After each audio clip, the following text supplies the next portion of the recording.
spécial aujourd'hui. Très spécial. Mixtape Addict, on a décidé de prendre un artiste sous notre aile, comme on dit. Faire les vrais bails avec un gars motivé comme jamais. Donc je vous présente à tous et à toutes Tiske Sanka. Tu vois ce que je veux dire? Yeah, Tiske Sanka. Mon gars. AKA, DJ King Flow, ça va et toi? Ça va, on est là.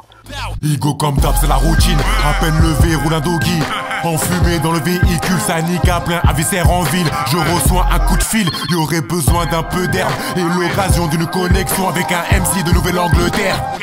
J'ai quitté le quartier, j'en suis sorti acquitté. Mais le passé peut me rattraper comme un putain de député. Tu t'es éparpillé, t'as perdu la teuté. Eh Coco, le teuteux t'a touché, t'as rendu teubé. Igo, je prends le relais, petit rigolo. Les mains en l'air, c'est le A, c'est le K, c'est le A. Avec Shorty me ça.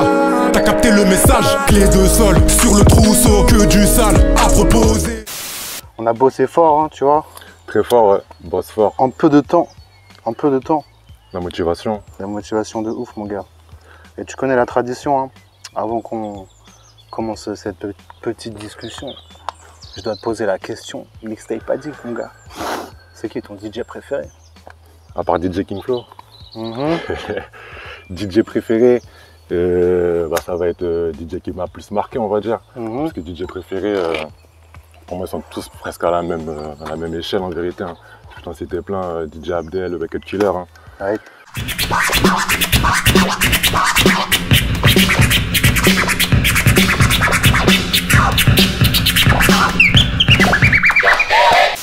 C'est les bases, on va dire, les classiques. Carrément. Et voilà, mais après, vraiment qui m'a marqué, je dirais DJ Battle.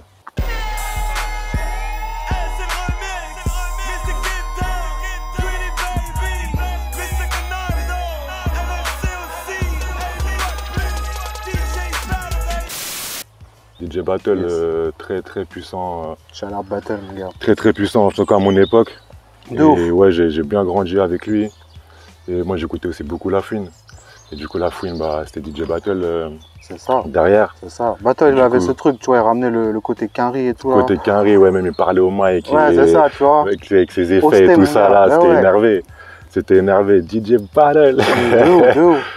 Il a retourné le game des mixtapes, hein, tu vois. Lui et Cut Killer, ils ont vraiment fait ça de manière, je dis souvent dans les interviews, de manière industrielle, tu vois. Ouais. T'avais les mecs qui sortaient des trucs, tu sais, genre 100, 200 exemplaires, ça tournait un peu, tu vois. Ces mecs-là, ils ont dit quoi? Non, on va faire comme à New York et tout. Gros, ils pressaient leur mixtape, tu vois, des 10 000, 20 000, plus même, tu vois ce que je veux dire. T'as retué ça. Ah ouais. Et comme tu dis, ouais, le côté Quinry en plus. Et la technique aussi, tout ça. Même plus moi, DJ Battle, j'ai eu l'opportunité de le voir, tu vois, justement en live et tout ça.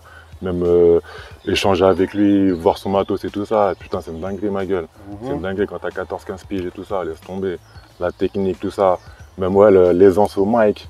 Ça, c'est limite un rappeur, tu vois. Ouais, c'est ça, gros. Des fois, il te ramenait les bacs, il te ramenait même dans les sons et tout. C'est ça qui a fait son style, tu vois.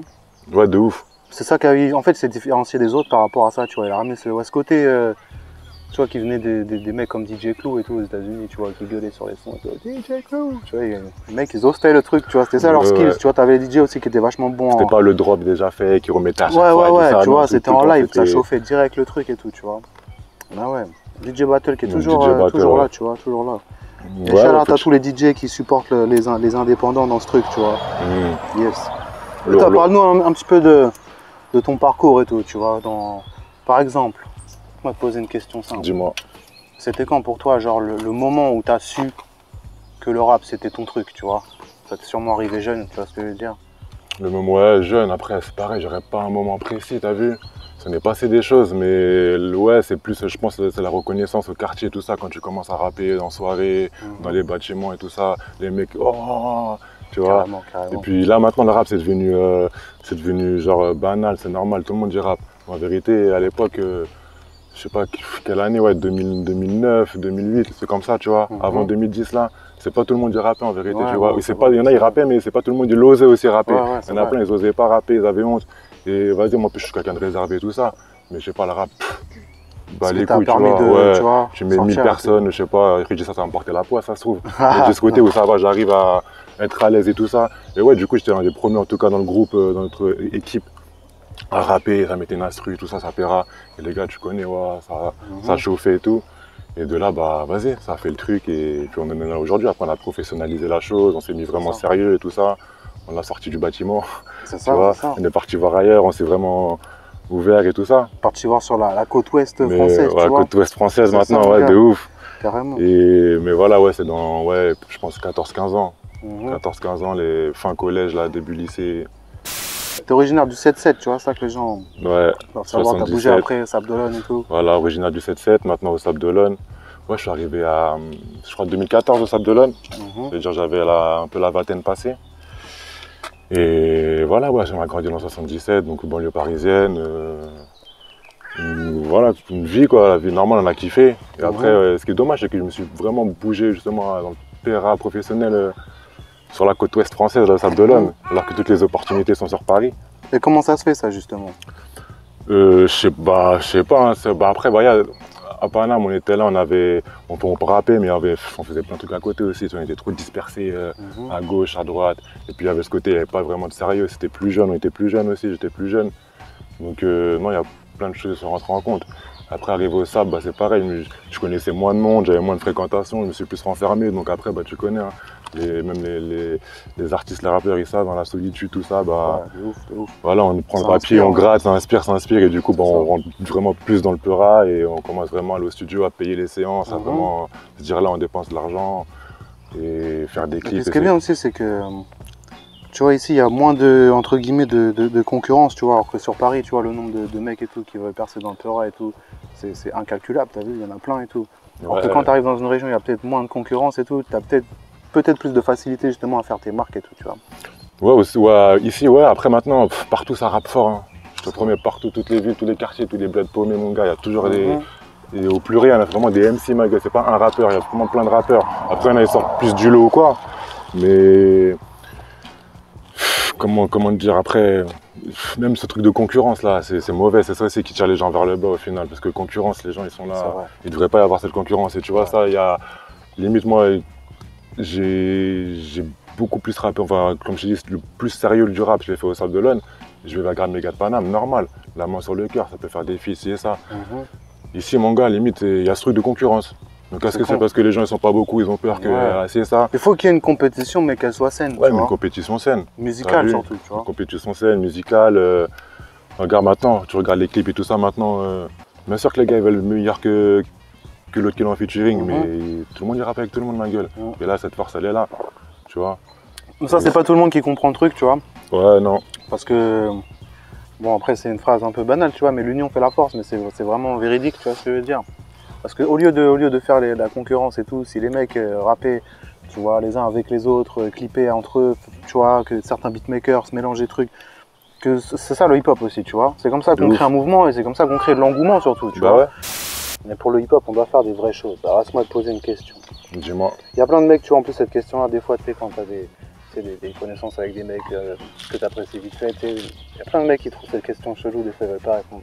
Ouais. Mais avec qui, toi, tu aimerais collaborer, avec qui, surtout un mec avec qui t'as pas taffé encore dans la région, là, tu vois, dans la région. Roche-sur-Yon, tout ça et tout. Ok. Je dirais Nico. Nico, N-I-C-K-O. J'arrive dans le rap comme un braco, tous les sourires se jaunissent. Les vrais gars parlent avec le cœur, les rageux parlent en bénéfice. Il a fallu se la mettre et fils, sans quoi qu'elle attise. Tu peux tester ma phase, mais ne viens pas m'appeler fils. Hey yo, je débite des phases en mars qui bougent. Donc rappeur vendéen, originaire de Luçon. Et très fort. Oui, chaud. Et très fort. Et en plus de ça, c'est un des rares mecs que j'ai connu, en tout cas dans la région que je connaisse, qui soit sérieux, professionnel, amoureux du hip-hop, fan de rap, passionné. C'est clair. Et donc ouais, je dirais Nico. Il maîtrise son sujet. Il maîtrise son sujet, ouais, son sujet. Je pense que comme toi, il a ça, tu vois, dans le sang et tout depuis longtemps. Et ce qui est cool, c'est qu'il croit en lui, tu vois. Ouais, il croit en lui, il est serein, il est confiant. Et bref, il y a juste à aller écouter les sons et vous allez voir, vous allez écouter. Hein. Vous allez écouter, les puristes, ils sont servis. Hein. Ils sont servis, les gars qui disent boom bap et tout ça. Ben, vraiment là, ouais, il y a ce qu'il faut. Il y a ce qu'il faut pour les passionnés de rap et tout ça, il y a ce qu'il faut. Allez, check ça, bro, Nico. Real shit, quoi, tu vois, vrai hip-hop. Et tout à l'heure, tu nous disais que tu vois, vers 2008-2009 et tout, c'était pas tout le monde qui pouvait rapper. Ouais. Alors, je vais te poser une question. Selon toi, c'est quoi les éléments qu'il faut, les skills qu'il faut pour être un bon MC, un bon rappeur? Un bon MC, un bon rappeur. Après, c'est quoi un bon MC, un bon rappeur? C'est comme dans FIFA, tu vois, quand le mec il a l'overall, tu vois, il est bon en attaque, bon en défense, bah tu vois, un rappeur ça doit être comme ça, genre il doit être bon sur scène, il doit être complet, c'est ça, bon sur scène, des bonnes rimes, le bon flow, l'attitude, c'est tout ça, tu vois. Dans un premier temps, t'as vu, je pense, faut avoir confiance en soi, grosse confiance en soi. Et après, ouais, je dirais, tu mélanges ça avec la passion du hip-hop, enfin, de l'art, de ce que tu veux faire en vérité. Là, on parle de rap, mais ça peut être autre chose. Mais ouais, faut être passionné, il faut connaître le sujet, Tu penses que c'est important d'avoir fait ces recherches entre guillemets, c'est pas ces recherches, après il faut avoir une éducation en fait, peu importe après, parce qu'il y a plein d'écoles maintenant dans le rap. Avant il y avait l'école où t'allais, tu rappais, ça rappait vraiment underground et tout ça, mixtape, projet 3 titres, mais maintenant il y a trop de trucs en vérité, il y a plein d'écoles. Il y a les gars, ils sont arrivés parce qu'ils ont vu un clip et ça les a pas. Il y a un mec, il a entendu juste une phrase dans le son, ça l'a déclenché, tu vois. Donc, faut juste être sincère en vérité, tu vois, confiant, sincère dans ce que tu fais en vérité. C'est important, je viens de dire sincère, tu vois. Surtout, tu penses genre dans les paroles et tout quand tu dis ça? Ouais, dans les paroles, même dans le... Après, t'as vu, c'est un personnage, c'est un truc de schizophrène en vérité. Les mecs, ils disent je suis moi-même et tout ça, c'est faux, poteau. Enfin, c'est faux. Chacun, il est comme il est, tu vois, mais c'est un truc de... Donc, tu peux arriver, t'es toi-même, mais tu sais que t'es rappeur là, tu sais, il y a 50 000 personnes devant toi, tu peux pas dire t'es toi-même, poteau. Dans ta tête, forcément, t'es matrixé, t'es préparé à ce qu'il y a 50 000 personnes devant toi. Après que tu sois à l'aise ou moins à l'aise, c'est ton délire, t'as vu, tant mieux, c'est à l'aise. Mais c'est juste ce truc vraiment. C'est vrai que c'est pas tout le monde, quoi. Il faut être sincère avec ce truc-là. Si tu veux bouger comme ça, tu peux le faire. Tu veux dabber, tu veux faire des bacs, en vérité, tu peux le faire super bien, mais il faut que ça soit sincère. Faut pas aller rechercher pour. Le faire pour faire comme lui, parce que espérer avoir des abonnés, espérer déclencher le TikTok qui va péter, t'as capté? C'est ça que je veux dire en vérité dans la sincérité. Après, faut pas se mentir à soi-même, c'est tout. Pour avoir le skill complet, après je te parle. Après, il y a des mecs qui pètent et il y a juste. Pas le truc complet. Il n'y a pas le truc complet. Parce qu'ils vont durer, c'est ça la question. Après, ouais, est-ce qu'ils vont durer, est-ce qu'ils sont à l'aise, est-ce qu'il y a plein de questions aussi. Mais t'as vu, après moi je pars aussi du principe où quand tu rentres des faf et tout, poteau, ça y est. Parce que je pense qu'on veut juste un truc, c'est rentrer de l'oseille, manger bien, t'as vu, profiter, après chacun à son échelle, c'est priorité. Mais on veut tous rentrer des faf là généralement. C'est vrai, c'est vrai. Après le moyen, si t'assumes ce moyen, c'est bon. Streams, tu vois. Ouais, ben non, après, ouais. En vrai, je sais plus quel rappeur français a dit ça, je sais plus si c'est Orelsan ou un truc comme ça, je sais plus. Et genre, au lieu de comparer les streams, il y en a un, il disait, viens on compare les comptes en banque et tout, tu vois. Parce que les mecs, ils font tu vois ce que je veux dire, ils sont contents d'avoir fait ça, mais au final, t'as fait des trucs et tout, mais tu dois couper entre 10 personnes, mon pote, en vrai, tu vas pas prendre d'oseille. T'as vu, après ça, c'est la face cachée et l'ombre, ce que les gens ils voient moins, justement. Et c'est un truc, c'est un délire, c'est pour ça, c'est un truc de schizophrène, tu peux pas te dire arriver de toi-même. Tu vas prendre ton argent même pour négocier des trucs, t'as vu, tu vas aller dans le bureau avec le poteau. Il y a un moment où tu rentres dans le personnage, entre guillemets, tu vois. Ouais, tu rentres dans le personnage, je dis là... C'est un peu comme quand, en vérité, regarde, c'est comme quand tu es salarié ou un truc comme ça dans une entreprise, t'as vu? Dès que tu passes la porte de l'entreprise, t'es un personnage. T'es un personnage. Il y a un mec qui va te dire un truc qui te plaît pas, tu vas pas réagir pareil. Tu peux pas réagir pareil, c'est ça. C'est par exemple même plus pour centrer sur le rap. Tu prends un mec par exemple comme Lorenzo. Tu vois Lorenzo déjanté là, m'amène et tout ça. Tu penses qu'il va aller négocier ses contrats, il va parler comme ça, aussi m'amène ici, faire le gueudin et tout ça. Tu vois ce que je veux dire? Il va être sérieux, poteau, ça se trouve, il va tasser ses cheveux, ici, il va aller parler, il va négocier après devant la caméra, mais le truc il l'assume. Donc, ou tu vois, mais en tout cas, ça a pété, il a fait son truc, il a assumé le délire. C'est ça presque que les gens ne voient pas justement. C'est pour ça que je dis c'est un truc de schizophrène en vérité. Parce que tu vas pas être dans ta dégaine vraiment. Et c'est ça, là c'est Lorenzo, c'est un extrême entre guillemets, mais tu prends le mec à mon échelle, il fume ses joints tranquille et tout ça, vas-y, à un moment on va aller parler, on va être sérieux, poteau. Je vais fumer mon joint, mais vas-y, on va être sérieux, on va parler là, je vais pas te faire des rimes, je vais pas te dire. Regarde, c'est comme un mec comme Snoop Dogg, tu vois, qui fume 10-20 bédos par jour, t'as vu? Il est chaud. Et pourtant, il gère son business très fort et tout. Bah ouais, gros. Et on va dire quoi? Ouais, mais lui, ça enfonce des. Ah non. Ce qu'il vous montre. C'est ce qu'il vous montre, t'as vu? Mais ça enfonce des. Ouais, mais c'est une partie de ce qu'il vous montre. Mais derrière, il y a. Ça la cogite, ça, tout ça. Et peut-être qu'il reste authentique, t'as vu? Peut-être qu'il n'aurait pas fumé, il n'aurait pas eu tous ses inspi aussi, lui. C'est ça, de ouf. Et en parlant d'inspiration, toi là, si tu vas remonter dans ton passé et tout, et me donner des MC qui t'ont donné envie de rapper, tu vois, les mecs qui t'ont influencé et tout dans ton style et tout. Tu me dirais qui? Le trio Rof Booba La Fouine. Hein. Banlieue, tout de la fouine, tout de 7-8, dangereux. Banlieue, tout de la fouine, tout de 7-8, c'est dangereux. Banlieue, tout de la fouine, tout de 7-8. Oh, trop de bouffons dans l'industrie, donc je ne me mélange pas. Après minuit, je baisse, ne m'appelle pas, ne me dérange pas. Tu veux m'attraper dans tes chansons, voilà, faut qu'on en parle. Autour d'un 3-5-7, magnum rempli de balles. Pour moi, c'est le trio Rof, Booba, La Fouine. C'est vraiment les mecs. J'ai écouté des rappeurs avant eux, j'en ai écouté après, mais c'est vraiment les mecs. Je pense que ça m'a donné fort envie de rapper. Ouais, c'était dans tout. Hein. Et de quelle génération? Parce qu'on sait que ces mecs-là, tu vois, ils ont traversé les générations. Il y a eu plusieurs styles de rock. Ouais, bah Rof, ça va être. Moi, j'arrive à refaire Fierté des Nôtres, tout ça, vraiment, qu'on a écouté, on s'est mis vraiment sérieux, on a commencé à être dans le délire. Mais après, t'écoutes ce qu'il y a avant, c'est trop lourd, tu vois. T'écoutes ce qu'il y a après, bah après, ouais, on accroche moins. Dernier album, moi, je trouve très lourd, tu vois. Après, je dis La Cuenta, je veux dire, ouais, j'ai moins kiffé. Mais comme Booba. C'est ça, il y a des trucs et tout aussi, tu vois, on peut pas leur. C'est des rappeurs, c'est des rappeurs, c'est des artistes comme nous. Demain, on va faire des choses. J'ai fait des choses, ça m'a plu. Demain, ça va plaire. Même moi, le premier, je suis plus fan. Et d'autres sons que j'ai sortis, je suis un peu moins fan maintenant avec le temps ou quoi. Mais à l'instant présent, quand tu fais la chose, t'es sincère, t'es motivé, tu fais le truc. Après, les générations, le temps, il fait que bah, ça se dégrade, ça va rester intact.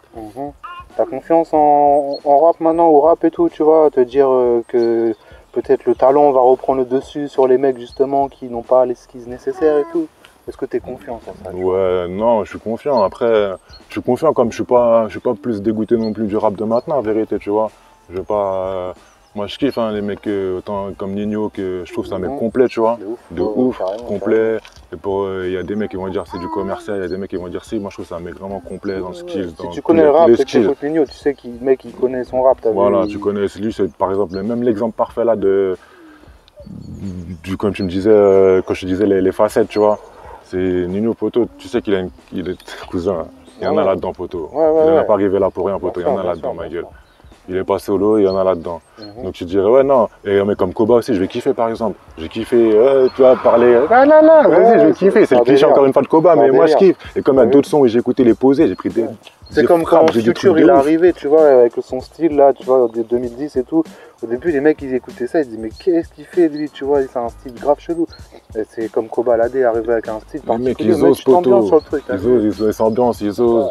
T'as vu après le personnage en plus en mode. C'est pareil, mais pareil, il en a dans la caboche. Un minimum quand même, poto. On n'est pas là pour rien, parce qu'il dure encore. C'est un entertainer, t'as vu, là, pour divertir les gens. C'est des quinries maintenant, les gars maintenant, c'est des quinries maintenant, poto. Et les esthètes, ils sont en avance. Comme je disais tout à l'heure, en province, on est en retard par rapport à la banlieue parisienne et grandes villes. Mais en France, on est en retard par rapport aux Américains, ma gueule, t'as vu. Donc, à différentes. Moi, je suis d'accord. Il y a peut-être des mecs qui regardent cette interview et qui vont dire non, moi, je suis pas d'accord et tout. Mais moi, je pense que le retard, il n'est pas forcément musical, tu vois. Ouais, avant, c'était musical. Et puis, c'est pas péjoratif. Quand tu dis un retard, c'est même pas forcément mauvais. C'est pas. Mais c'est comme ça, ma gueule. Les Américains, dans la culture, dans tout, ça fait qu'ils font. Et puis le hip-hop, ça vient de là-bas, ma gueule. Tous les premiers que nous on a écoutés, que les grands frères ils ont écoutés, que certains leurs parents ils ont écoutés, ils vont dire leur premier rappeur, ils vont dire c'est un rappeur américain. Le premier DJ il va dire c'est un DJ américain, tu vois ta question. Moi je dis un DJ français parce qu'à mon époque c'était plus français, j'ai moins écouté américain, j'étais vraiment rap FR. Mais un mec plus âgé va sortir un DJ américain forcément. Un mec qui a même 50 plus que moi, 10 piges de plus que moi va sortir un DJ américain. C'est de là-bas, ma gueule, c'est-à-dire je ne veux pas rogner. Et même maintenant, moi je mange des gifs, j'écoute des samples des mecs, des flows des mecs, des top lines des mecs que j'ai kiffé, des français que je kiffe. Et 1 an après, 2 ans, j'écoute en fait le son, il est sorti à 4 piges aux States, t'as capté. Et même maintenant, ma gueule, à 30 piges, tu vois, je prends des baffes comme ça et je vais dire ah ouais, putain. Mais vas-y, lourd quand même. Le mec, il a repris le truc, c'était lourd. C'est pas fait griller sur le moment. Après, non, après je suis confiant. Mais moi le premier, je le fais, des trucs comme ça maintenant, je l'ai fait, j'ose. Après, c'est normal, tu vois, je pense qu'on a tous fait en vérité, tu vois. Bah ouais, j'ai commencé à mes premiers textes, c'était les textes de mon oncle que j'écrivais, t'as vu, je faisais croire à mes gars, c'était mes textes, ma gueule. Donc, on a tous ce côté un peu. Ouais, normal, tu vois. Mais si t'en fais de la force et de. C'est les débuts, C'est comme ça, il faut. Normal, mais après, pour revenir à la question, non, moi je suis confiant et il va y avoir cette période où ça va revenir, tu vois, quand même. Après, on le dit beaucoup depuis un certain temps quand même et ça revient pas, mais je suis quand même. Ça va revenir ces trucs où les mecs, tu vois, même ZKR, Rémi, moi je kiffe de ouf, t'as vu. Certains s'en sortent, mais bon, c'est rare ça. Esprit pollué, on est rare ça. Un deck dehors, c'est malsain. Tu sens des larmes sur dissident, je faisais mes premiers larcins. Du NVR à haute nos pistes, la Hassan, le même parfum. c'est très... Benjamin Epps aussi. Benjamin Epps, tu vois, le PS, comme dirait le poteau Sharp Sam. Benjamin Epps, tu vois, très fort. Et non, c'est des gars, moi j'écoute ça, je suis content, ma gueule. Je veux pas plus d'underground, c'est super underground, c'est hyper à l'ancienne, c'est bien écrit, il y a de la plume, il respecte le truc, tu vois. Ça compense avec un Koba où il y aura peut-être moins d'écriture ou peut-être moins d'autres choses, il y aura la folie. Non, tout s'y retrouve et il y en a pour tout le monde dans le rap maintenant. Ouais, c'est ça, exactement. Ce que je dis souvent, tu vois, maintenant le rap c'est devenu comme le rock ou le jazz, tu vois. Ouais, quand tu dis rock ou jazz, c'est tellement varié, ça veut rien dire maintenant. Ouais, bah ouais. Même le rap, les mecs ils disent tu rappes là. Non, pop urbaine. Ouais, tu vois. Je fais, même moi le premier, même parce que le mot rap, limite, c'est mauvais. Quand tu dis rap, des fois, vas-y, je fais de la musique, Ah ouais, mais ça, c'est pour les gens qui connaissent pas, tu vois, ouais, je fais de la musique. Mais en vérité, tu dis rap, il va voir le truc, nana, à la NTM. Mais non, le rap, c'est plus ça, poteau. Ça a évolué. Tu peux chanter, tu peux danser tranquille. C'est ça, c'est ça. Et c'est quoi la suite maintenant pour toi? Maintenant que tu vois, les connexions sont établies, tu vois. Mixtape Addict, Tisque 100K. Et d'ailleurs, grosse dédicace au bro Short Sam, il est pas là avec nous aujourd'hui. Mais il est hal et tout.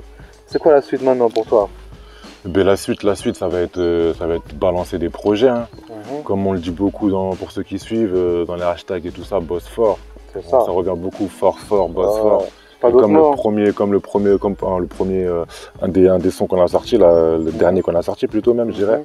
Ok, c'est cool, c'est carré, t'as reconnu l'enfoiré. Tisque 100K aka peut rapper comme ça toute la soirée. Pas là pour me la couler douce ou bien me la sticker. Je vais m'asseoir au fond du bus sans payer mon ticket.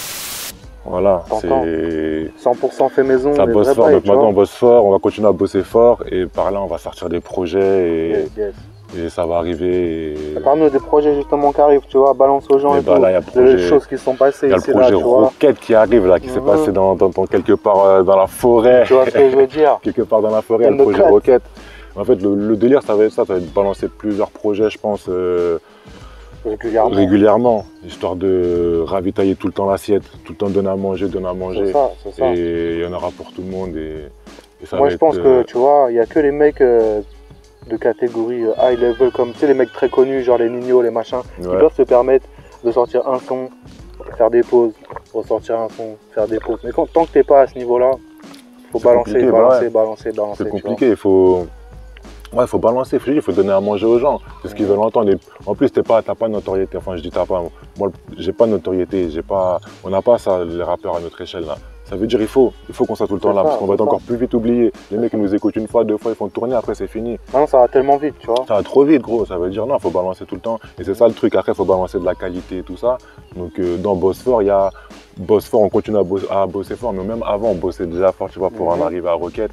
Et on a accumulé pas mal de choses, pas mal de sons et tout ça, et il y a de la matière et on va être en mesure d'être confiant pour pouvoir balancer les projets en pleine confiance, vraiment là, à l'aise.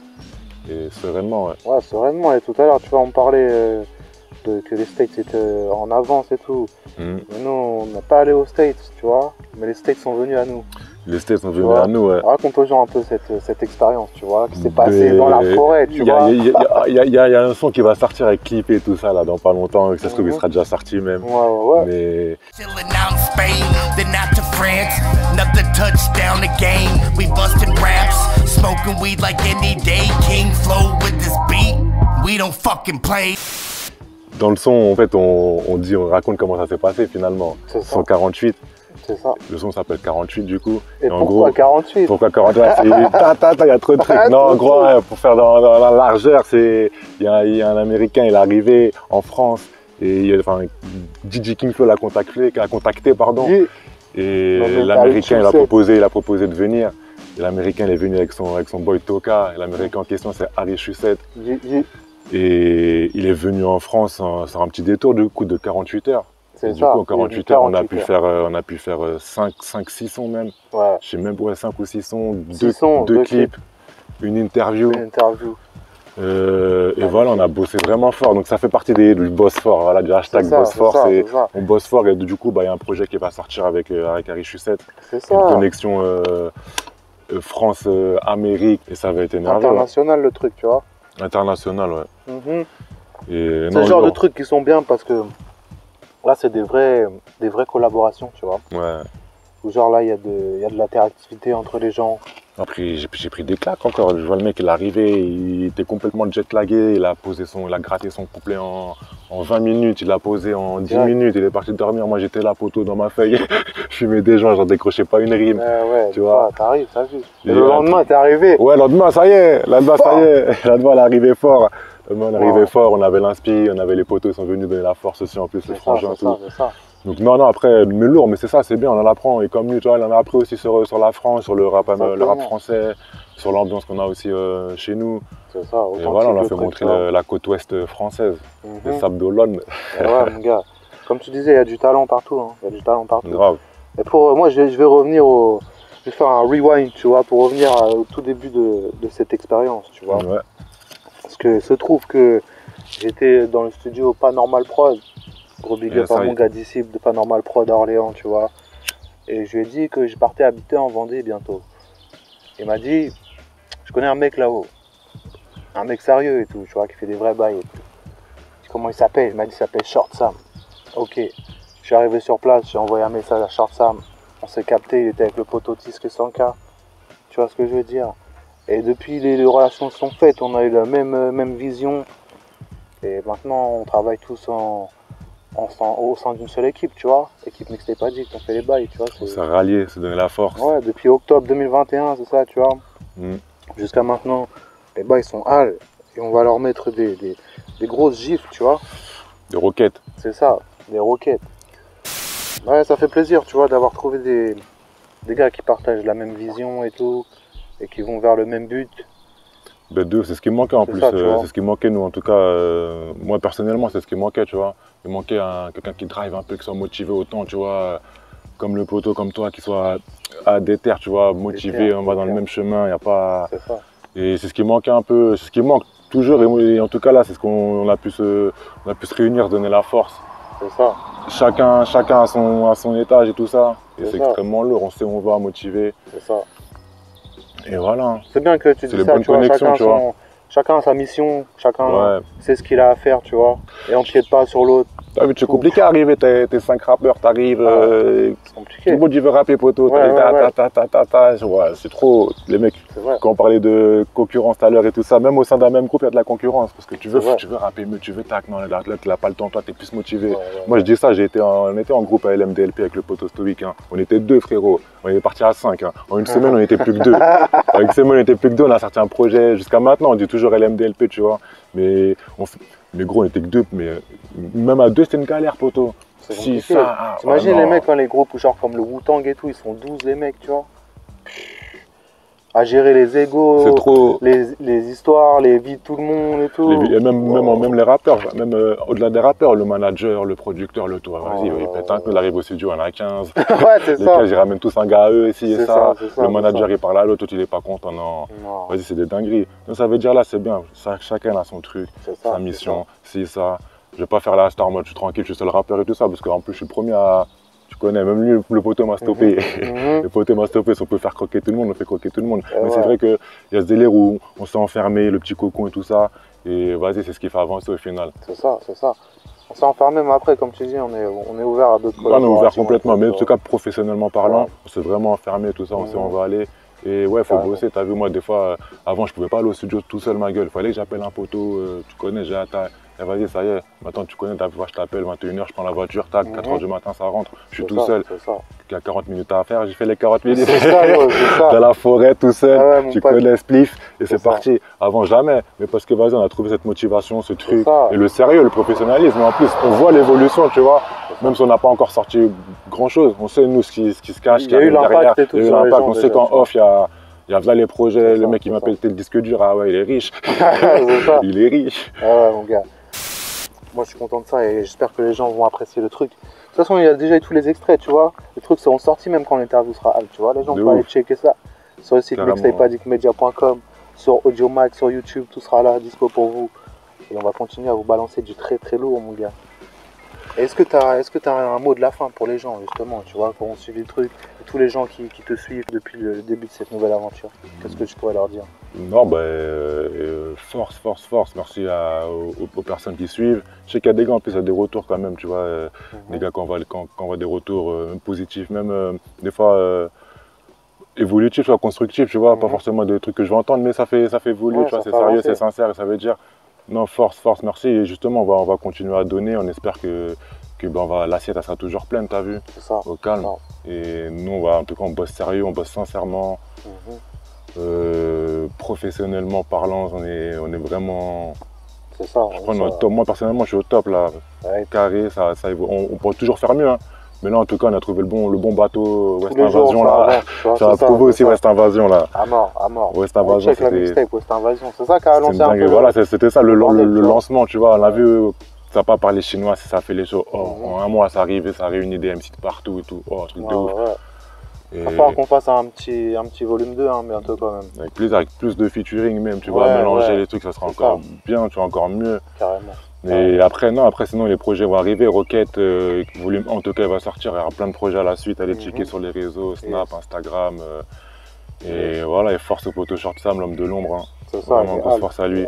Il y aura une interview prochainement avec Short Sam, que les gens puissent découvrir ce personnage et comprendre l'importance du man, tu vois ce que je veux dire, dans ce game, quoi. Les connexions du gars, et puis surtout la passion. Et en anglais, dedication, on dit, tu vois, il est concentré sur son truc, à fond, il croit en lui. Et voilà, force à lui, t'as vu? Ça, l'équipe Mixtape Addict. Et merci à tout le monde, t'as vu? Et merci au poteau DJ King Flow. C'est ça, mon gars, tu connais. Mixtape Addict, Tiske 100K, c'est Al. Yes, I. Big up à tout le monde, merci d'avoir regardé. Et à la prochaine pour la suite. Peace. Oui.